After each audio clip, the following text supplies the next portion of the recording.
everyone. Welcome back to Shred Guitar in the 80s.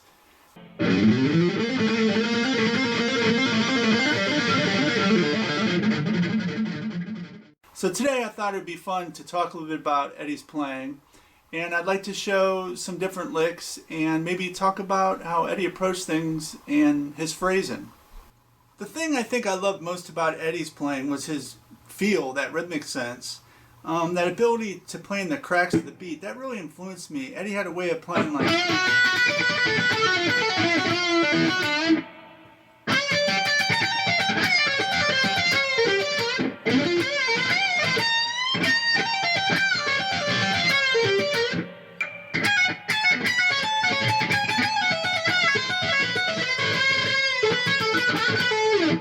If you get a chance, listen to the isolated guitar track on YouTube of I'm the One. I mean, it's mind-blowing. You just hear his rhythmic sense, and it's not metronomic. He's pushing and pulling the beat, totally phrasing and swinging and in the cracks, and just amazing. It's a thing of beauty. It's one of the great performances of all time. And that's a good place to start this week.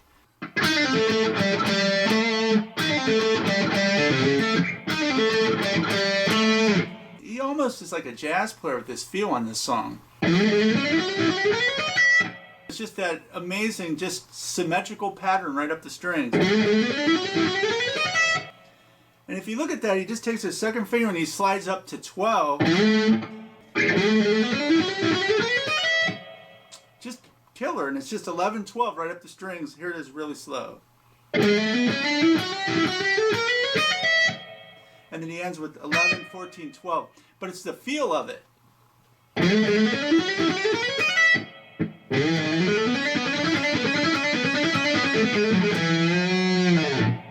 And what he's doing is he slides again with that second finger and does the same kind of thing he did earlier in the song. But now he's doing it to 6th fret. And then when he gets to the 3rd string, he goes 6, hammer to 7. Then he plays 9 on the 4th string.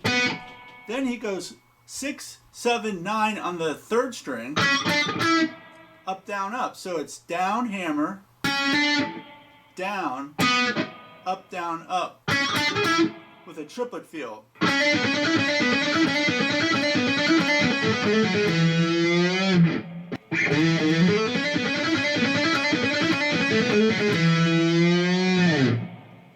And that just shows Eddie's genius. Those symmetrical patterns sound amazing when he played them. You could just loop this part as a practice.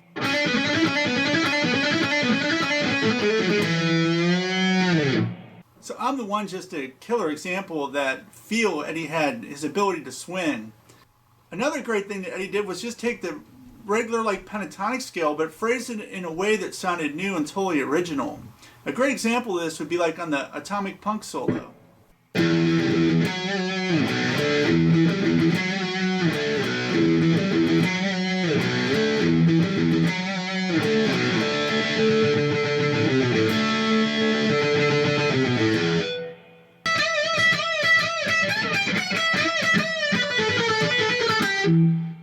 He starts out with like a 3/4 thing with the blues scale with like a 9th added, and then he goes into this really cool sextuplet lick with the pentatonic scale. It's just amazing.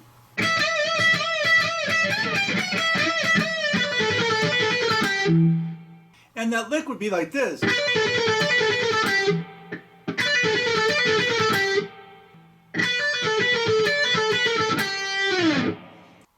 Little Dreamer is just a great example of a run that Eddie liked to do a lot, where he would do groups of 5.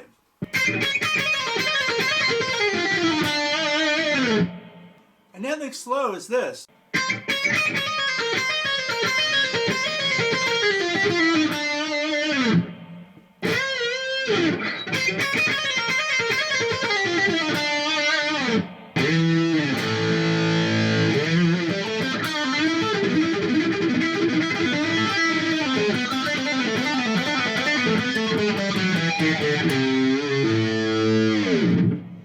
Eruption's still mind-blowing even today, and that opening riff is just incredible.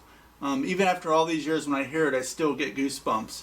And it's kind of influenced by a Cactus song that started out with sort of a similar break, but Eddie took it into the stratosphere. I mean, it was so innovative, unique, and singular that what else can you say other than just it's amazing.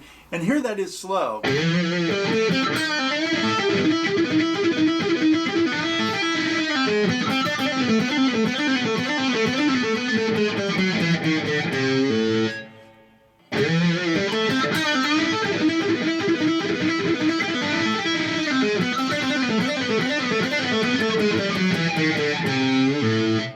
Another great Eddie lick that he did a lot on later albums was this really cool blues lick.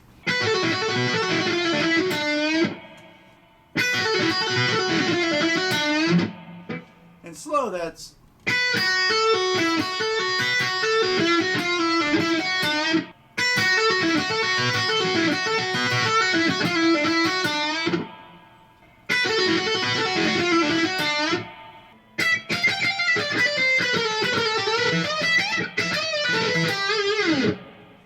I always loved that break in Top Jimmy. That's just one of my favorite solos.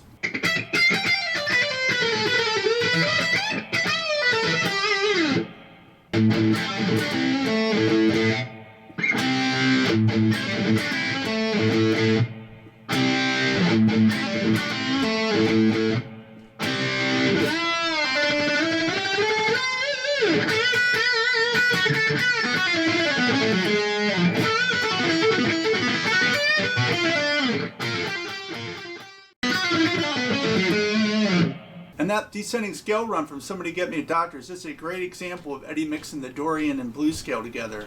And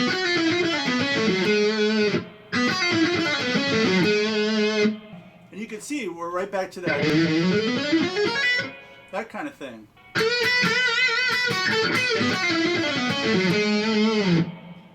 I always loved that solo. That's Somebody Get Me a Doctor is just one of my favorites.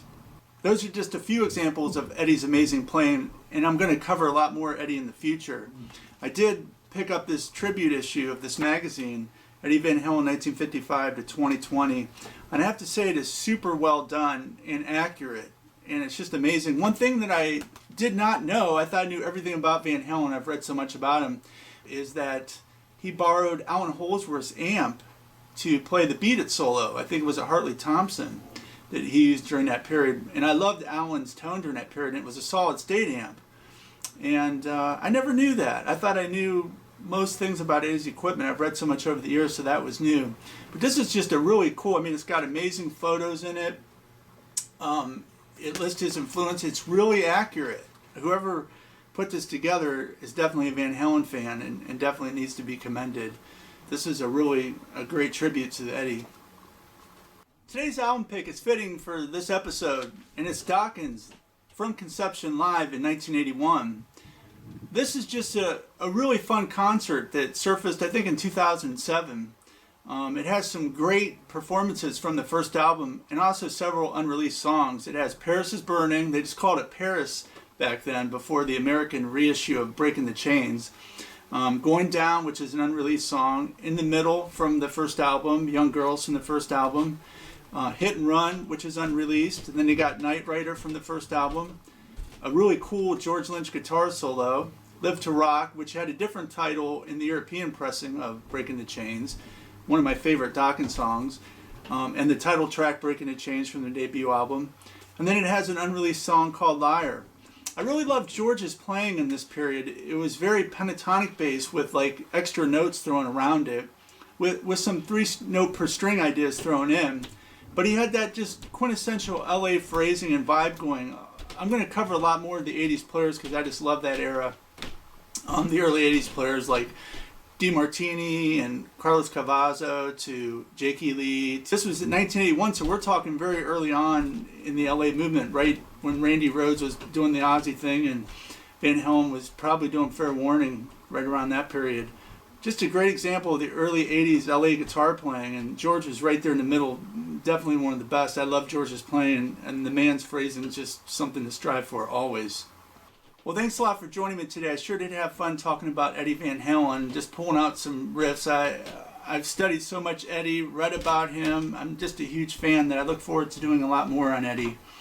If you like my channel, please subscribe if you haven't already. And to those of you that have subscribed and are leaving comments and liking my videos, I really appreciate it. It really is a lot of fun for me to do this and talk about all these players that are so important to me, and I plan on doing a lot more in the future. So thanks a lot for watching, and have fun picking.